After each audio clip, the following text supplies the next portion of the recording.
day and welcome to Sunday School's in session where Sunday School matters to God. Please subscribe and hit the like button. Also leave us a comment on the lesson. We would love to hear from you. Our lesson is titled The Laws of Justice and Mercy and is coming from Exodus 23 verses 1 through 12. We're called to be righteous and do what is right before God always. We are to do the will of God regardless of the situation and whose it involves. Exodus 23 shows this long list of rules that the people were to follow. Even today, we must understand the judgment or the rules of God in order to move to the next chapter of our lives, which we will see if you was to follow Exodus, it leads to worship. If we cannot follow the rules, then we cannot worship God properly. I know our lesson is titled The Laws of Justice and Mercy, but I would like for us to keep this thought in mind. God puts us in position to do the right thing. Let's read the verses to see what they have to offer us today. Verses 1 through 5 read, Thou shalt not raise a false report. Put not thine hand with the wicked to be an unrighteous witness. Thou shalt not follow a multitude to do evil. Neither shalt thou speak in a cause to decline any many to wrest judgment. Neither shalt thou speak in a cause to decline after many to wrest judgment. Neither shalt thou countenance a poor man in his cause. If thou meet thine enemy, ox or his ass going astray, thou shalt surely bring it back to him again. If thou see the ass of him that hateth thee lying under his burden, and wouldest forbear to help him, thou shalt surely help with him. From these verses, we can see there are an extension from the Ten Commandments. These first 5 verses deal with the laws of justice, and beginning at the 6th verse, we'll start seeing the laws that deal with mercy. Verse 1 is an extension of the 9th commandment, which was, You shall not bear false witness against your neighbor. That is coming from Exodus 20 and 16. See, bearing false witness is basically lying. The lack of adhering to this law created a scenario to which other problems are connected to. See, as we see in these verses, and we go ahead, taking bribes, being part of a conspiracy goes against the will and the character of God. See, following an unjust crowd for the sake of popularity or even stretching the truth, these things are not what a child of God should do. God's 9th command is showing us if we start out lying, we have to keep lying, telling lies to support that lie. And this never is good in the court of law. Let's exegete these first 5 verses and see what they have to say to us. Verse 1 says, Thou shalt not raise. The word raise here means one who speaks as to making something public. The command here is, as a child of God is not to make something public, not to make a false report public. Basically, he's saying that do not lie. Do not put your mouth to a lie. We're not to make a testimony of anything that is false in the court of law or even in life, period. A child of God does not lie or make things up that are untrue. Justice hinges on truth. It is the very foundation which it needs to stand on. It needs to stand on truth. So we must always tell the truth and not bear false witness against others. The point here is that we are to exemplify the character of God by telling the truth, the whole truth, and nothing but the truth. So help me, God. We must be careful what we say. This is God's rule of conduct. A gossiper is as bad as a murderer, a thief, or an adulterer in our midst. We're not to raise a false report or a lie against another person. When we do this, we are joining hands with wickedness mentioned in the B portion of the verse. Let's look at that V portion. Put not thine hand with the wicked to be unrighteous witness. See, to put that hand together here means to go in showing us that we are guilty. We're siding with the guilty party, a person who's doing something wrong. Do not aid or endorse wicked acts of evil. We're not allowed to associate our character with someone that is wicked.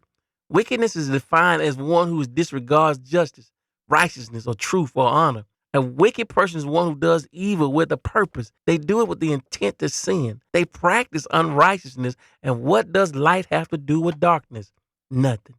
So we learn right here not to allow our actions to mimic that of wicked people, nor do we need to associate with wicked people as well. It says, Thou shalt not follow a multitude to do evil. This here means do not go after the majority. Sometimes, brothers and sisters, it does not matter how many people are doing something. If it is evil and sinful, we should not join with them to do it. We are the minority as children of God in this world, not the majority. The majority of this world will do evil. The word says, wide is the road that leads to destruction, and it's full of people. But narrow is the road that leads to eternal life. And every now and then we find a traveler. And this is telling us that righteousness will be in the minority. We are to be different, and the world will not want us, but always be against us. We have to be like Caleb and Joshua, Daniel and Noah, and David for that matter. They were all on God's side and refused to go along with the crowd. And we are not to go along to get along as well. We cannot do what everybody else is doing, because if everybody else is doing it, it does not make it right. We can cross-reference this with 1 Corinthians 15, verses 33 and 34, when it speaks, bad company corrupts godly morals. The verse goes on to speak and say, neither shalt thou speak in a cause to decline after many to rest judgment. Do not speak up for the minority or cause so the majority will get its sinful or unrighteous way. We're called to stand up for God and for those who cannot stand up for themselves. This will mean many times being by ourselves or being different or bearing the testimony of God. Verse 3 says, neither shalt thou countenance, meaning that tolerate. Don't tolerate. He says, don't tolerate a poor man in his cause. This is simply saying because someone who is poor, we should not go in and make a judgment for them because of their state of condition. God is saying don't side with a poor person just because of their condition. Many times we look at their situation and have compassion to side with them, but God is saying they may still be wrong or wicked. So if we do it, his justice will not be carried out. We must be careful to understand that God's justice has to be carried out no matter if it's for the rich or against the poor. It has to still be carried out. Remember, this chapter is about God's justice. We always side on the side of justice. We see here that in the end, God is going to judge all fairly, whether we are rich or poor. If we do not do what God requires, we will be judged accordingly. The teaching point for these first three verses is to do right regardless of what others are doing. God's people must be honest witnesses. We have to work out our own soul salvation with fear and trembling. We see God demands justice, and when his law is broken, we are to ensure we are on the side of right. These verses teach us God's people must be honest witness. These first three verses teach us, again, do right regardless of the situation. The next two verses are going to teach us to love our neighbor through our actions. Let's get into them. Verse 4 says, if thou meet, meaning come in contact with, if we come in contact with thine enemy's ox or his ass going astray, then thou shalt surely bring it back to him. This here saying, do the right thing and return it. A child of God will return the property to his rightful owner. Our actions will show compassion, love, and concern. All of these are characters of God. Verse 5 says, if thou see the ass of him that hated thee lying under the burden. What is it saying here? So what has happened here? The donkey cannot get up because of the weight it's carrying. So what should we do? Let's continue reading the verse and figure it out. It says, and would it forbear to help him? Thou shalt surely help with him. We don't say here we don't do it for, he wouldn't do it for me. No, we do the right thing. We do it to everyone. God is saying we are to help the person even if it's our enemy. We're to help him with his property, help him in the situation because it's the right thing to do. It shows godly character. This shows, like I said, a New Testament point of emphasis, loving your neighbor that you can find in Matthew 5:44. We act in a godly manner regardless of the other person's perspective. We don't walk away and be happy about it. No, we are to help the person with the matter. Remember, we are to be different. We are to reflect God, not the sinful nature of the world. We have been called out to be different from the world. Doing this act of kindness may be the very thing that brings one's enemy to the Lord. The world would say for us not to help the enemy, but we have been transformed. We're not conformed. We have been transformed. And because we have been transformed, we do what's right in the eyes of God. God says, thou shalt surely help one in need, even if it's your enemy. So the teaching point here again, we have to love our enemy through our actions. The point in this verse is to get involved in helping others, even those who are enemies that may need our help. As we begin to transition to verse 6 and beyond, we're going to now transition towards mercy.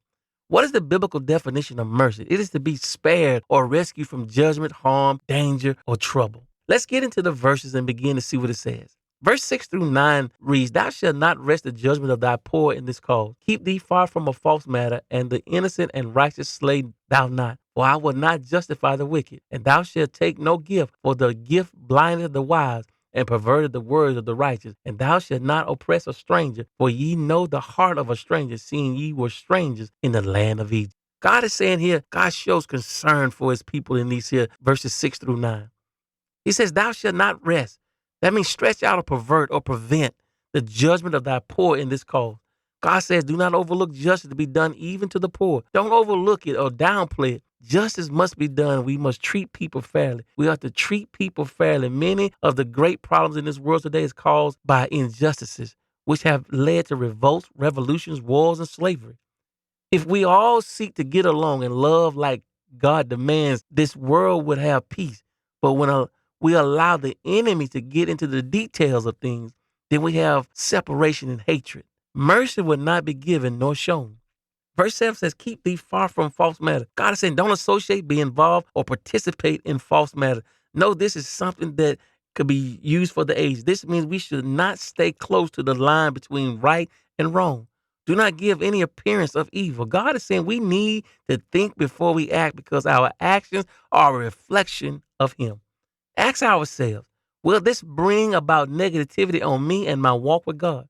Will this conversation, will this action, will this association for that matter cause my character as a Christian to be in question?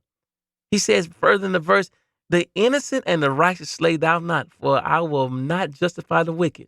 Notice in this portion of the text, God says, do not kill anyone who's innocent or righteous. Now, this is looking at the physical, but I want you to see this in another way as well. Sometimes what we say with our mouth can be worse than any gun that's pulled. We can talk about a person and thus destroy their reputation, credibility, character, and status. This scripture is not talking about it here, but I want you to see the significance of killing people with our mouth has the same bearing as killing someone naturally. The point is, if we do not associate with evil, then we would not be guilty of evil. The old saying, guilty by association or birds of a feather flock together. We never want to be called guilty by our associations.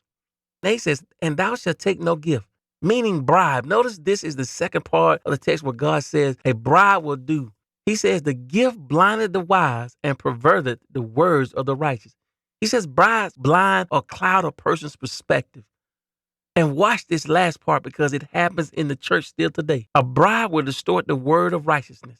Allow me to give an example. If one gives a big donation to the church, but their lifestyle is still not right with God, and the leader knows this is a big donor, it may make him deliver a word, may not affect the donor, but he may water it down, even though the word of God may come in and convict him. But because they gave big money, it may cause them to water it down. God is saying that we must be careful, especially as leaders, not to allow bribe or gift here to change or pervert our righteousness. Verse 9 says, and thou shalt not oppress a stranger, for ye know the heart of a stranger, seeing ye were strangers in the land of Egypt. God is saying you know the feeling of being an outcast. So don't act the same way others have treated you. We have to do better. As we know better, we should do better. See, the teaching point for verses 7 through 9 teaches us not to have an appearance of evil. We must be careful in what we do and how it will be perceived by others. We don't live for other people, but we do live for God, and He wishes our good, not to be evil spoken of. Verses 10 through 12 read, in 6 years thou shalt sow thy land, and shalt gather in the fruits thereof. But the 7th year thou shalt let it rest and lie still, and the poor of the people may eat, and what they leave the beasts of the field shall eat. In like manner thou shalt deal with thy vineyard and with thy olive yard. 6 days thou shalt do thy work, and on the 7th day thou shalt rest, that thine ox and thine ass may rest, and the son of thy handmaid and the stranger may be refreshed. Finally, in these last set of verses, it shows the connection between the Sabbath and the land, what God really intended for us. As we look at these here verses 10 and 11 says, it was good for the land, letting the land not to be overused. If the land is overused, then over time it will gradually become less and less fertile. And this was something that seemed unique to the Israelites at the time, but it shows us the need for allow things to recover. The land was important. It was important to the covenant of God with His people. It should be also important to us as well. See, God used the land to be able to provide what we need. And we need to allow the land to replenish itself in order for it to come back and give what it needs to have. As we see here, he gave provisions in that verse, in verse 11, that, like I say, that allowed that the land be able to provide back for the animals and for those that are poor, that they have an opportunity to come in, whatever is grown up or yielded in that off year, they have an opportunity to prepare and gain for themselves as well. Verse 12 says, 6 days thou shalt do thy work, and on the seventh day they shall rest. The ox and thine ass may rest, and the son of thy handmaid and the stranger may be refreshed. We can see that when we observe the ways of God, it will bring about a spiritual restoration. We also get a physical restoration, but it also something about a spiritual restoration. Constantly working will cause burnout, and God shows that we need our rest. The laws of the Sabbath had two additional benefits. First, they remind the people of the creation where God worked 6 days and rested on the seventh. Therefore, people should also rest on the seventh day as well. This prevented overwork. It prevented from burnout. It prevented them to go in and be so worn out that they could not come in and devote themselves to God.